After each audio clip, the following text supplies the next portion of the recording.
So in this video, I'm gonna share with you yung top 3 dividend-paying funds that you can invest in the Philippines today. So yeah, let's go!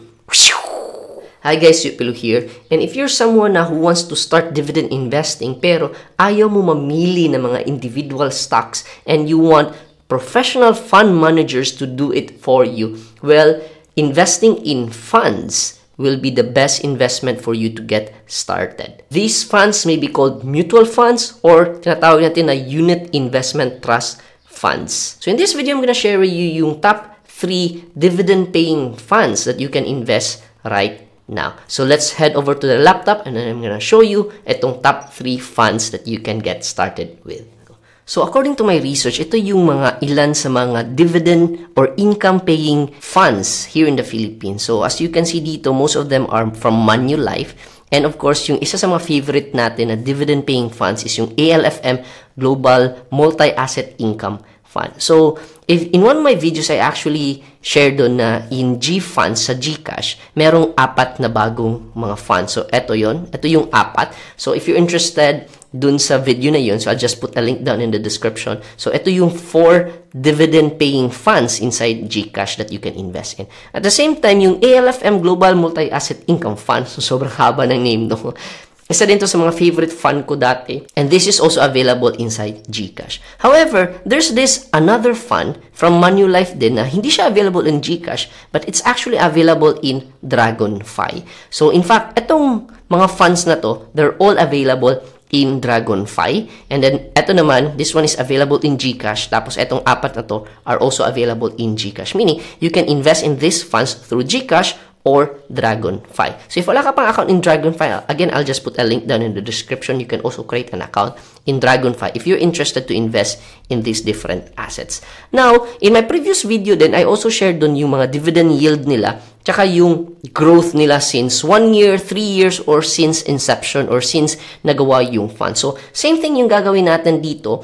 We're gonna find out ano yung dividend yield ng fund na to, tsaka ito, tapos yung capital appreciation nila, tapos we're gonna rank them in comes to sino yung best when it comes to dividend yield at the same time when it comes to capital appreciation. So let's start with Manulife Global Multi-Asset Diversified Income Feeder Fund. Sobrang haba ng name, no? So check natin yung fact sheet niya. So basically dito natin makikita lahat ng details about the fund. So let's zoom in a little bit. So dito makikita natin multi-asset, it was created last 2021. Ito yung net asset value per unit, okay, and all the other details that you need to know. Tapos dito din, trust fee, ito yung fees niya, 1.75%, custody fee, 0.012%, and admin fee, 0.016%. Now, let's look at yung performance niya since, yun nga, like previous years. So dito makikita natin 1 month, 3 months, 6 months, 1 year, 3 years, and since inception. So if you can see dito, yung fund is actually doing pretty good. So, medyo at par siya with the benchmark. So, compared with the previous funds kasi, so again, in one of my videos, most of them are underperforming. But dito, nakikita natin na para siyang at par, diba? So, parang the same lang siya with their benchmark. And if you look at yung fund, since inception, if you invested dito like 2021, you could already have grown like almost 40%. So that's pretty substantial. Tapos in the past 3 years, 34.44% yung growth. And if you invested like 1 year ago, 3.94% yung growth niya. So actually, this fund is actually doing pretty good. Now, when it comes to yung portfolio allocation niya, like, saan ba naka-invest yung funds mo? So, if you invest in this fund, saan ba nilalagay nila yung investments mo? So, dito natin makikita yan. Invested in Federal Home Loan Bank, NVIDIA Corporation, Microsoft, Broadcom, Amazon, Apple. So, if you notice, most of them are invested in tech stocks. That's why, probably yun yung reason why maganda yung growth niya. Kasi in the past few years, sobrang ganda ng performance ng mga tech stocks. Especially NVIDIA, which is the company currently leading when it comes to AI innovation. So, sobrang solid yung growth ng stocks or ng funds na ito. Now, when it comes to yung dividend yield naman niya, so if you notice dito, July, August, September, October, so monthly nagbibigay siya ng dividend income. And makikita natin ito yung unit income and ito yung distribution yield niya. Later, ipapakita ko sa inyo, I actually computed magkano yung dividend yield ng fund na to. But later, I'm gonna show you how much yung estimated annual yield na makukuha mo if invest in this fund. So, this is Manulife Investment, Manulife Global Multi-Asset Diversified Income Fund. Now, for the next fund naman, actually, itong apat na to, we've already computed this one. So, if you're, again, interested, I'll just put a link. Check yung link down in the description, yung 4 new funds inside GCash G-Fund. So, you can check out ano yung details ng mga funds na ito. So, ngayon, lastly, we're gonna check naman yung ALFM Global Multi-Asset Income Fund. So, again, this is one of my favorite funds. And check natin if favorite ko pa rin ba siya. So, let's check yung fact sheet niya. So, this is where you'll see all the details about the fund.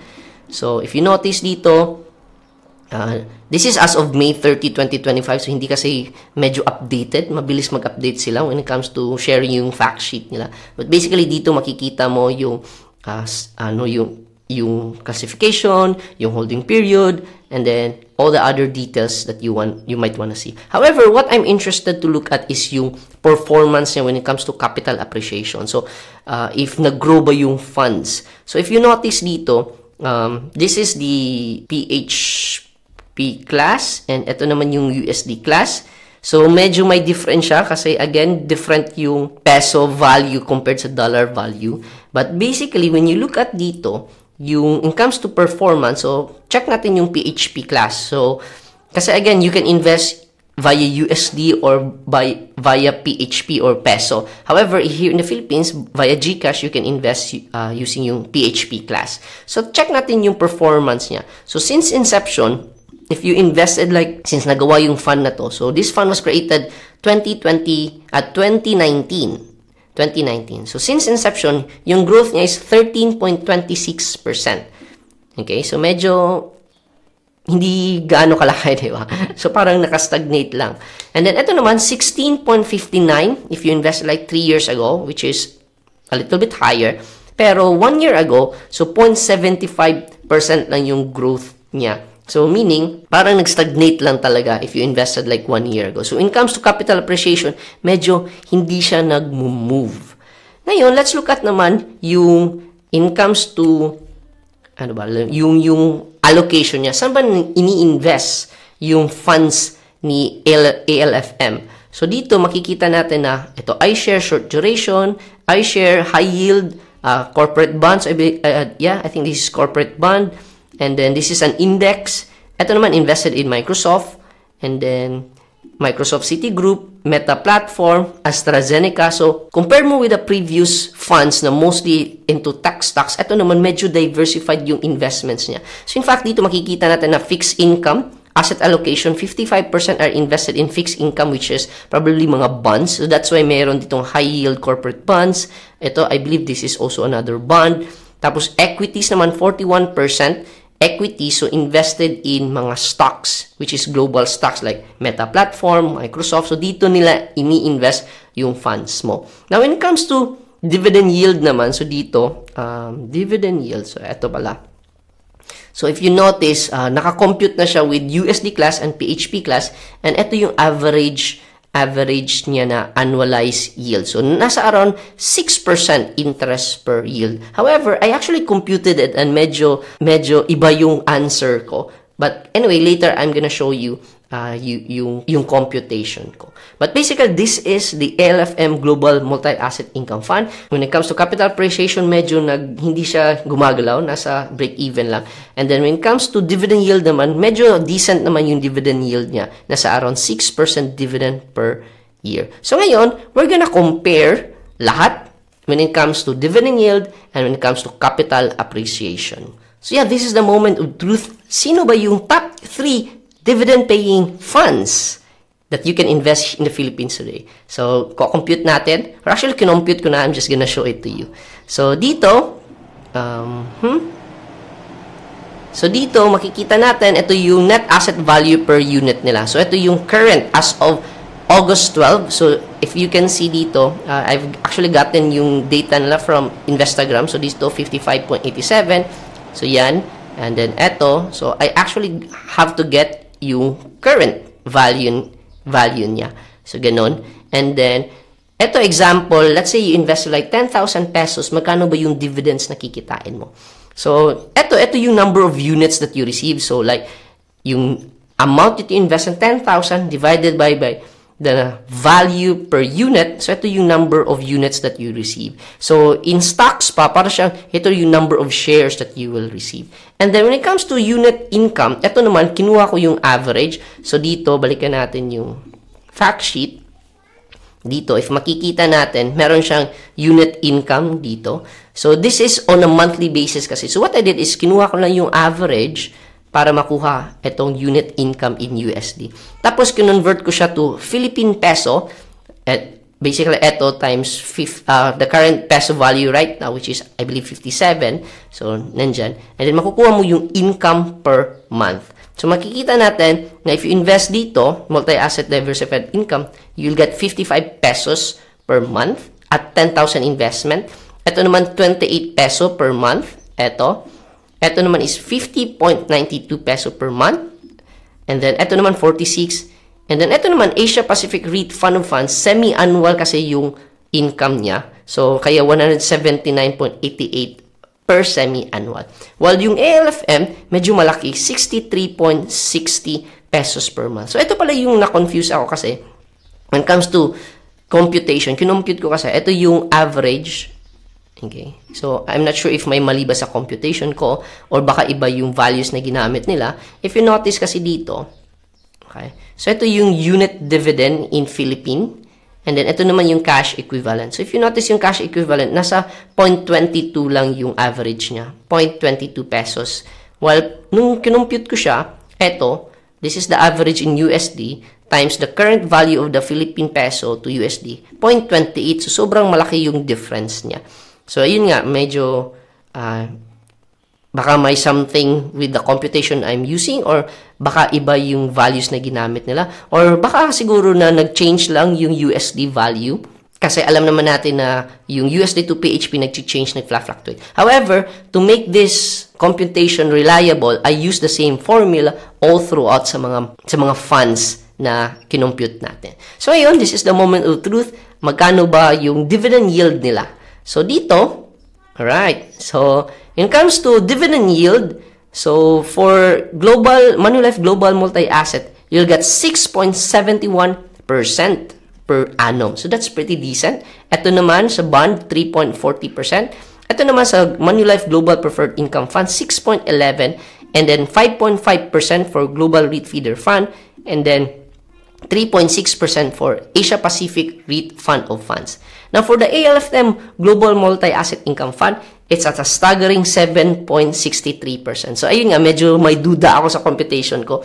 Pero, again, this computation is consistent all throughout. Alright? So, same lang yung computation natin. But, basically dito, 7.63%. So, yeah. So, when it comes to top 3, ito yung top 3. Now, when it comes to capital appreciation naman, so if you notice dito, since inception, this is the highest, 39.92%. Next is eto, yung Global Preferred Income Fund, 25.43%. And lastly is the top 3, 13.26% CLFM Global Multi-Asset Income Fund. For 3 years naman, eto din yung highest. And then eto din. And then for 1 year, if you invested like 1 year ago, actually, ito yung highest dito. Okay? Pero, since hindi siya nanalo sa yield, so kunin na lang natin ito, tsaka ito, tsaka ito. Okay? Para ma-compare natin. And then, when it comes to fees, ito yung mga fees na nasa range naman na 1.75, 1.5% when it comes to fees. So, medyo malaki siya actually compared with like global funds. I believe sa mga global funds, nasa below 1% lang yung fees nila. So, dito sa Philippines, medyo malaki yung management fees na kiniklaim ng mga fund managers. Anyway, so ranking yung top 3 dividend-paying funds. So, dito makikita natin when it comes to dividend yield, panalo si ALFM Global Multi-Asset Income Fund at 7.63%. But then again, medyo may konting duda ako when it comes to computation. Pero, again, to keep it fair, same lang naman yung computation lahat. So, probably, some of these percentages may be lower than expected. Okay? Tapos yung second naman is the Global Multi-Asset Diversified Income Feeder. Sobrang haba. 6.71%. And ito naman, Global Preferred Income Feeder Fund, 6.11%. So, ito you can invest in GCash. Ito you can invest only in Dragonfy. Ito naman you can invest in GCash and Dragonfy. Next, when it comes to capital appreciation, panalo si Manulife Global Multi-Asset Diversified Income Fund when it comes to, since inception, around 40%, third year, 3-year investment, 34%, in 1 year, 3.94%. So, if you notice, consistent siya yung top when it comes to growth talaga. Next naman is ito, Manulife Global Preferred Income Feeder Fund, yung it comes to growth, and medyo lagging behind si LFTM Global Multi-Asset Income Fund when it comes to capital appreciation. So, if you ask me, ano ba yung best? Then, you choose. If gusto mo yield, pero may growth, okay? Then, pwede mong i-compare dito. Saan ba yung gusto mo? If you can ask me, probably, I'll prefer this one. Okay? Kasi, when it comes to dividend yield, 6.71 naman, maganda. At the same time, maganda din yung capital appreciation. Yeah. Tapos, if purely dividend growth lang, you can go for this one. Pero, yung cons niya, medyo hindi siya nag-grow when it comes to capital appreciation. So, yung capital mo, parang break-even lang siya. Okay? Tapos, ito naman, medyo moderate yung growth niya. So, moderate yung growth. At the same time, moderate din yung investments niya. However, if marami kang pera, you could also choose to invest in all these 3 funds. So, yeah, yan yung top 3 dividend-paying funds that you can invest in the Philippines today. So, yeah, that is it. Those are the top 3 dividend-paying funds when it comes to dividend growth and at the same time when it comes to capital appreciation. However, if you're someone instead of investing in funds, you're more interested in finding out ano ba yung best dividend stocks for you. Well, I actually have another video for that. You can check out this next video kung saan I share dito yung top 15 dividend-paying stocks according to Dragonfy. So yeah, go ahead and check out this next video if you're interested in knowing yung top 15 dividend stocks that you can invest in the Philippines today. So go ahead and check out this next video and I'll see you there.